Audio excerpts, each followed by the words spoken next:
The Bhagavad Gita says that yoga is a journey of the self, through the self, to the self. Mm-hmm. The word yoga comes from the Sanskrit word for union. You have just described it as a state of harmony. So let's expand on that definition a bit more for people who are not familiar with yoga. What is yoga? What is the state of harmony, and how do you achieve it? So as you mentioned, yoga means union, right? In short, it's this state of union or harmony that arises from the interaction of two things. We can't have a union if we don't have at least two ends to it, right? That will create this union.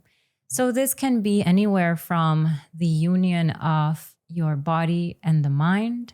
It can be the union of the Atma or the soul and the Paramatma or the super soul. It can be the union or harmony between the human being and what we perceive as nature itself. So there's many degrees of forming or arriving at this union. Mm-hmm. But in essence, yoga is a pathway that is also the destination. So it's a very abstract way of putting it, but in itself is a way of understanding who we truly are and knowing that what we are is transcendent and it is different than what we usually think that we are.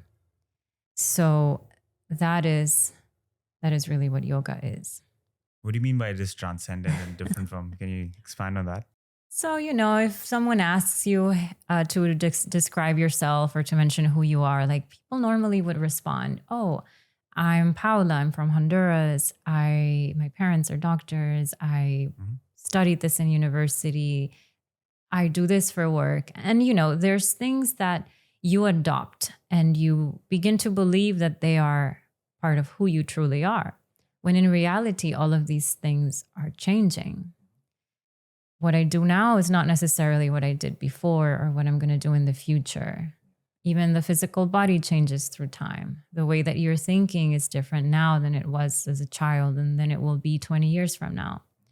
So we are all usually absorbing these concepts as our own, but in reality, that's not the transcendent self. It's not what is impermanent and unchangeable. All of those things are just things that we have thought to be us, but it is not us. And that is the whole journey of yoga, rediscovering who we are.